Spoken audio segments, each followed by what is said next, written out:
నమస్కారం పిల్లలు. నేను బిందు. మీ అందరికీ స్వాగతం.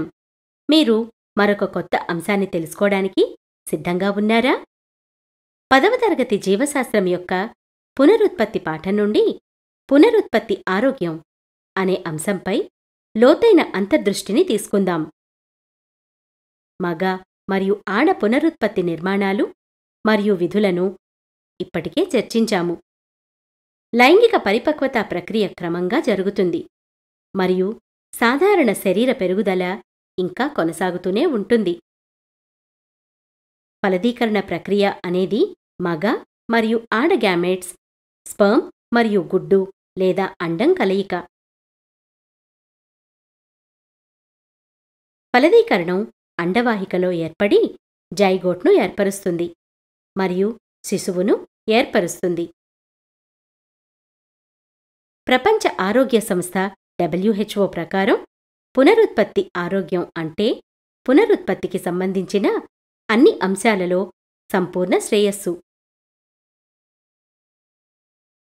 అభ్యాస ఫలితాలు. ఈ అంశాన్ని అధ్యయనం చేసిన తర్వాత మీరు దీని గురించి తెలుసుకుంటారు. పునరుత్పత్తి ఆరోగ్యం నిర్వచనం మరియు చర్యలు.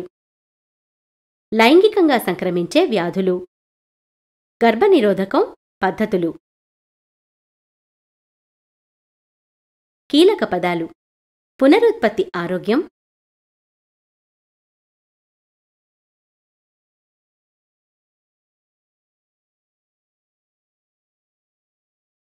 లైంగికంగా సంక్రమించు వ్యాధి,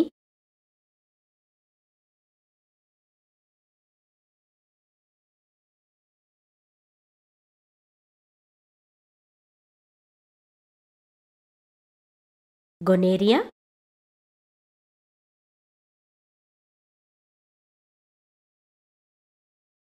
సిఫిలిస్,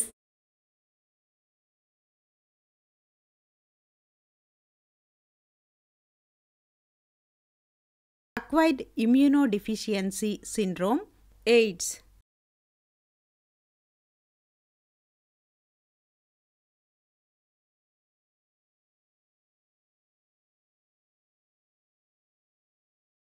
గర్భనిరోధకం,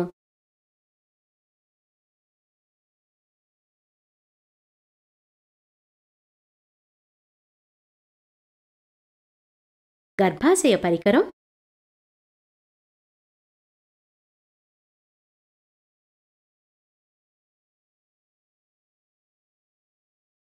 వాసెక్టమీ,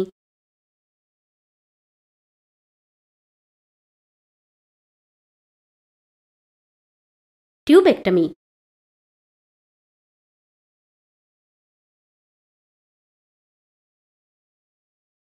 పునరుత్పత్తి ఆరోగ్యం మరియు వివిధ రకాల గర్భనిరోధక పద్ధతులపై కాన్సెప్ట్ మ్యాప్ని చూద్దాం.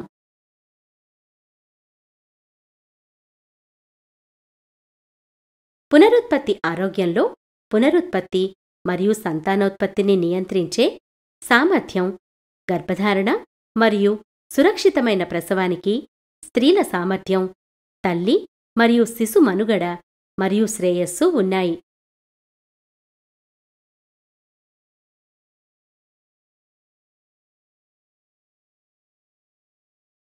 ప్రజల పునరుత్పత్తి ఆరోగ్యాన్ని మెరుగుపరచడానికి ప్రభుత్వం అనేక చర్యలు చేపట్టింది. ప్రభుత్వం కుటుంబ సంక్షేమ కార్యక్రమం, పునరుత్పత్తి మరియు పిల్లల ఆరోగ్య సంరక్షణ లేదా RCH కార్యక్రమం వంటి జాతీయ ఆరోగ్య కార్యక్రమాలను ప్రారంభించింది. కుటుంబ సంక్షేమ కార్యక్రమం. జాతీయ కుటుంబ సంక్షేమ కార్యక్రమం ఒక సమగ్ర పథకం. ఇందులో ఇవి ఉన్నాయి: తల్లి మరియు పిల్లల ఆరోగ్య సంరక్షణ, తల్లులు, శిశువులు మరియు పిల్లలకు రోగనిరోధకత, గర్భిణీ స్త్రీలు మరియు పిల్లలకు పోషకాహార సప్లిమెంట్, చిన్న కుటుంబ నిబంధనలను కలిగి ఉండటానికి ఆర్థిక స్థితిని మరియు జీవన నాణ్యతను మెరుగుపరచడానికి ఆరోగ్య విద్యతో గర్భనిరోధకం.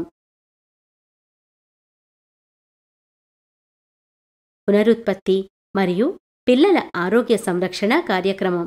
ఇది ఒక ఇంటిగ్రేటెడ్ ప్రోగ్రాం. ఇందులో ఇవి ఉంటాయి: గర్భం మరియు ప్రసవం, తల్లి మరియు బిడ్డ యొక్క ప్రసవానంతర సంరక్షణ, తల్లిపాల యొక్క ప్రాముఖ్యత, పునరుత్పత్తి మార్గము, అంటువ్యాధులు మరియు లైంగికంగా సంక్రమించే వ్యాధుల నివారణ. చాలా వ్యాధులు వ్యక్తి పరిచయం ద్వారా వ్యాప్తి చెందుతాయని మీకు తెలుసు. లైంగికంగా సంక్రమించే వ్యాధులు లైంగిక సంపర్కం ద్వారా వ్యాపిస్తాయి. లైంగికంగా సంక్రమించే వ్యాధులలో గొనేరియా మరియు సిఫిలిస్ వంటి బ్యాక్టీరియల్ ఇన్ఫెక్షన్లు మరియు పులిపిరికాయలు మరియు ఎయిడ్స్ వంటి వైరల్ ఇన్ఫెక్షన్లు,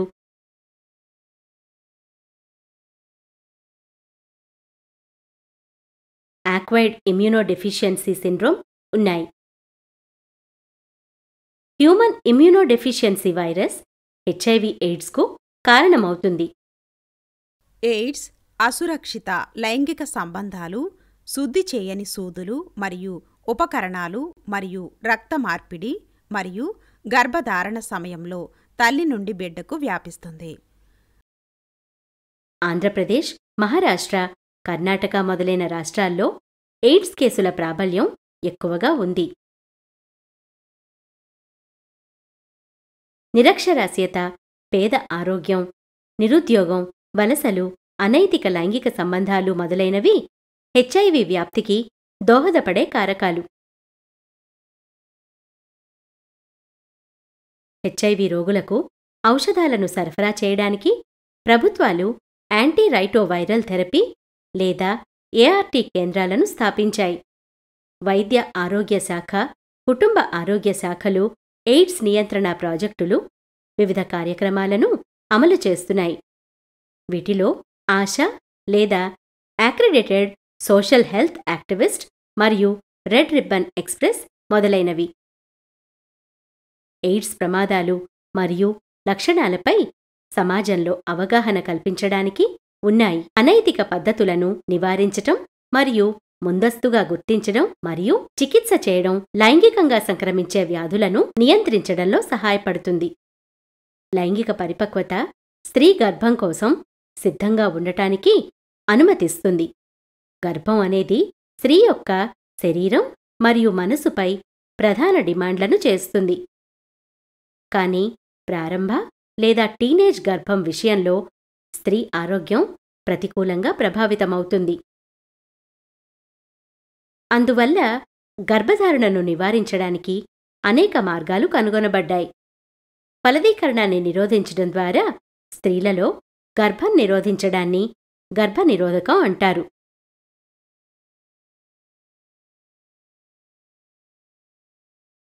గర్భనిరోధకం ఉత్తమమైన గర్భనిరోధక చర్యలలో ఒకటి. మహిళల్లో గర్భధారణను నిరోధించడానికి ఉపయోగించే ఏదైనా పరికరం లేదా రసాయన ఔషధాన్ని గర్భనిరోధకం అంటారు. గర్భధారణను నివారించడానికి ఉపయోగించే సాధారణ గర్భనిరోధక పద్ధతులు: అడ్డంకి పద్ధతులు, హార్మోన్ల పద్ధతులు, గర్భాశయంలోని పరికరాలు అంటే ఐయుడీలు, శస్త్రచికిత్సా పద్ధతులు.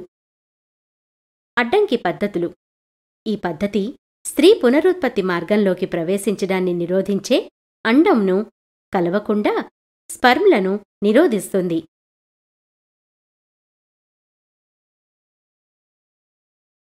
కాండోమ్: కండోమ్ యోనిలో స్పర్మ్ నిక్షేపణను నిరోధిస్తుంది.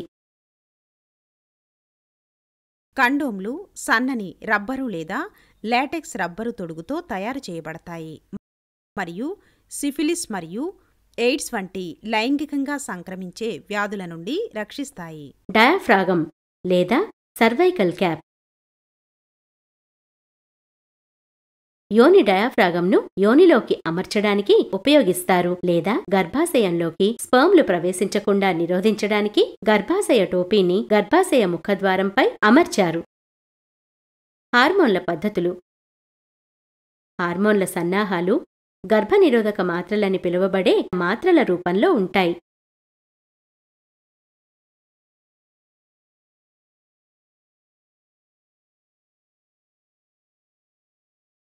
ఈ హార్మోన్లు అండోత్సర్గము లేదా అండాశయం నుండి అండాల విడుదలకు ఆటంకం కలిగిస్తాయి.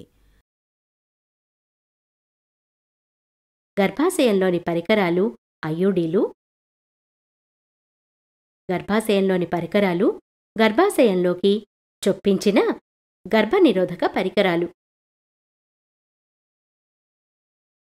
భారతదేశంలో లిప్పేస్, లూప్ మరియు కాపర్ మరియు ప్లాస్టిక్తో తయారుచేసిన కాపర్ టీలో సాధారణంగా ఉపయోగించే 2 సింథటిక్ పరికరాలున్నాయి. ఇది 3 సంవత్సరాలు కొనసాగవచ్చు. ఇది స్పర్మ్ ఫలదీకరణ సామర్థ్యాన్ని తగ్గిస్తుంది మరియు ఇంప్లాంటేషన్ను నిరోధిస్తుంది. ఇది గర్భాల మధ్య తగిన సమయ వ్యవధిని ఇవ్వడానికి కూడా సహాయపడుతుంది. శస్త్రచికిత్స పద్ధతులు. శస్త్రచికిత్స, గర్భనిరోధకం లేదా స్టెరిలైజేషన్ పద్ధతులు ఏదైనా గర్భాన్ని నిరోధించడానికి టర్మినల్ పద్ధతులు.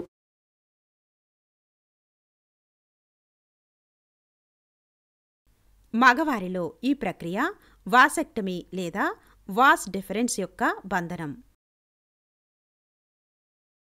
మగవారిలో వాస్ డిఫరెన్స్ లేదా స్పర్మ్ డక్ట్స్ యొక్క చిన్న భాగం శస్త్రచికిత్స ద్వారా తొలగించబడుతుంది మరియు 2 చివరలను సరిగ్గా కుట్టివేయబడుతుంది. ఆడవారిలో అండవాహికలు లేదా ఫెలోపియన్ ట్యూబ్ల యొక్క చిన్న భాగాన్ని శస్త్రచికిత్స ద్వారా తొలగించి కత్తిరించిన చివరలను కుట్టివేస్తారు. ఇది అండాశయాలలోకి అండం ప్రవేశించకుండా చేస్తుంది. ఈ పద్ధతిని ట్యూబెక్టమీ అంటారు.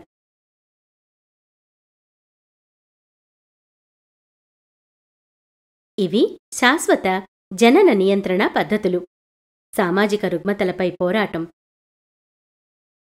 టీనేజ్ మాతృత్వం మరియు ప్రసవం చాలా క్లిష్టంగా ఉంటాయి.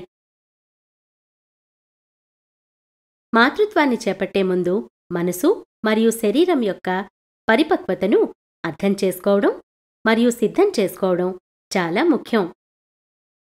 అందువల్ల 18 సంవత్సరాల వయసు తర్వాత మాత్రమే ఒక అమ్మాయి అందుకు సిద్ధమవుతుందని చెప్పవచ్చు. చాలాసార్లు ఈ వయసు అమ్మాయికి కూడా ప్రమాదకరం.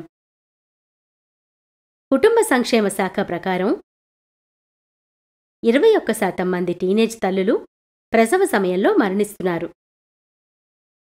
కాబట్టి 18 ఏళ్లలోపు అమ్మాయిలను పెళ్లి చేసుకోకూడదు. ఆడభ్రూణ హత్యలను ఆపండి. చాలా రంగాలు మరియు కుటుంబాలలో ఆడపిల్ల మరియు ఆమె విద్యను భారంగా పరిగణిస్తారు. కాని ఆడపిల్ల ఏం సాధిస్తుందో ఎవరికీ తెలీదు. ఆమె గొప్ప శాస్త్రవేత్త, ప్రసిద్ధ డాక్టర్, ఉన్నతస్థాయి ఇంజనీర్, అద్భుతమైన ఉపాధ్యాయురాలు మరియు మరెన్నో కావచ్చు. స్త్రీ భ్రూణ హత్యలు ఆపండి. ఆడబిడ్డను కాపాడండి. నిర్లక్ష్యపు స్త్రీ భ్రూణ హత్యల కారణంగా మన సమాజంలోని కొన్ని వర్గాల్లో మగ, ఆడపిల్లల లింగ నిష్పత్తి ప్రమాదకర స్థాయిలో క్షీణిస్తోంది. పిండాల లింగ నిర్ధారణను నిషేధించేందుకు మన ప్రభుత్వం ఇప్పటికే చట్టాలను రూపొందించింది. చట్టాలు ఉన్నప్పటికీ స్త్రీ భ్రూణ హత్యలను అరికట్టడం మన సామాజిక బాధ్యత.